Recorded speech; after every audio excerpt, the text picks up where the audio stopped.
తాజా అంశాన్ని చూస్తున్నాం. తిరుమల శేషాచలం అడవుల్లో కార్చిచ్చు ఆరలేదు. మంటలు శ్రీవారి పాదాల వైపు వ్యాపిస్తున్నాయి. దీనికి సంబంధించి మరింత సమాచారం మా ప్రతినిధి రుత్విక్ అందిస్తారు. రుత్విక్, మంటలు ఎప్పుడు చెలరేగాయి? ఆర్పేందుకు అధికారులు ఎలాంటి చర్యలు తీసుకుంటున్నారు? శేషాచల అటవుల్లో ఇటీవల తరచూ అగ్ని ప్రమాదాలు చోటు చేసుకుంటున్నాయి. నిన్న ఉదయం నుంచి కూడా తితిదే ఫారెస్ట్ రేంజ్ లోకి మంటలు వ్యాపించాయి.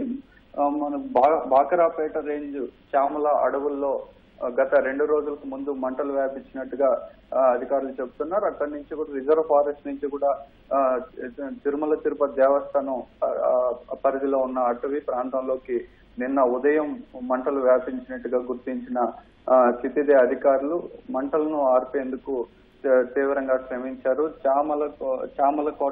చామల కోన ప్రాంతంలో, గాడికోన ప్రాంతంలో భారీగా మంటలు వ్యాపించాయి. నిన్న మధ్యాహ్నం ఉదయం నుంచి కూడా ఈత కొమ్మలు, బ్లోయర్ల సాయంతో 40 మంది సిబ్బంది గత రాత్రి వరకు మొత్తం శ్రమించి దేవస్థానం ఫారెస్ట్ రేంజ్ పరిధిలోకి రాకుండా కూడా మంటలను అదుపు చేశారు. అయితే ఈ ఉదయం నుంచి కూడా మళ్ళీ మంటలు వ్యాపిస్తున్నాయి.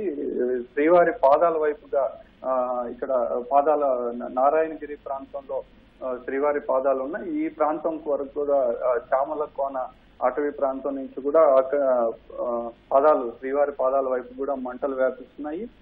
దేవస్థానం పరిధిలో ఉన్న అటవీ ప్రాంతంలోకి మంటలు వ్యాపించకుండా కూడా సిబ్బంది అప్రమత్తంగా ఉంటూ వాటిని అదుపు చేసే ప్రయత్నం చేస్తున్నారు. దట్టమైన అటవీ ప్రాంతం కావడంతో ఫైర్ ఇంజన్లు కూడా అక్కడికి వెళ్లలేని పరిస్థితి ఉంది. సిబ్బంది చెట్టు కొమ్మలు, బ్లోయర్ల సాయంతోనే ఈ మంటలను అదుపు చేసేందుకు ప్రయత్నిస్తున్నారు. దీనికి తోడు భారీగా గాలులు వీస్తుండడంతో మంటలు చాలా త్వరగా కూడా వ్యాపిస్తున్నాయి. ఈ గాలులు వీస్తుండడంతో సిబ్బంది మంటలను అదుపు చేయడానికి కూడా తీవ్రంగా శ్రమించాల్సి వస్తుంది. గత 2 రోజులుగా కూడా రిజర్వ్ ఫారెస్ట్ పరిధిలో మంటలు వ్యాపిస్తూనే ఉన్నాయి.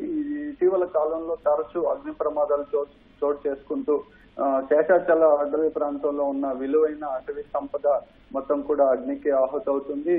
తరచూ ప్రమాదాలు జరుగుతున్నప్పటికీ కూడా అధికారులు ప్రత్యేక దృష్టి పెట్టి దీన్ని ఎప్పటికప్పుడు నియంత్రించే పరిస్థితి కనిపించకుండా పోతుంది. ఎండలు ఎక్కువగా ఉండటం, చెట్లు అన్ని కూడా ఎండిపోయి ఉండడం, ఈ అగ్గి మంటలు వ్యాపించడంతో వేల ఎకరాలు కూడా ఇప్పటికే కూడా అగ్నికి ఆహుతయింది. మొత్తం గత 2 రోజులుగా కూడా ఈ మంటలు వ్యాపిస్తున్నప్పటికీ కూడా దాన్ని అదుపు చేసేందుకు కానీ చర్యలు తీసుకోలేకపోతున్నారు. దట్టమైన అటవీ ప్రాంతం కావడం, అక్కడికి చేరుకోలేకుండా ఫైర్ ఇంజిన్లుగా అక్కడికి చేరుకోలేకపోవడం కూడా దీనికి ప్రధాన కారణం. సిబ్బంది మనుషులు మాత్రమే చెట్టు కొమ్మలు, ఈ బ్లోయర్ల సాయంతోనే మంటలను ఆర్పేందుకు ప్రయత్నిస్తున్నా కానీ అడవి ప్రాంతం మొత్తం ఎండిపోయి ఉండడంతో మంటలు తీవ్రంగా వ్యాపించి కొంత ఇబ్బందికరమైన పరిస్థితులు తలెత్తుతున్నాయి. శ్వేత, ధన్యవాదాలు రుత్విక్.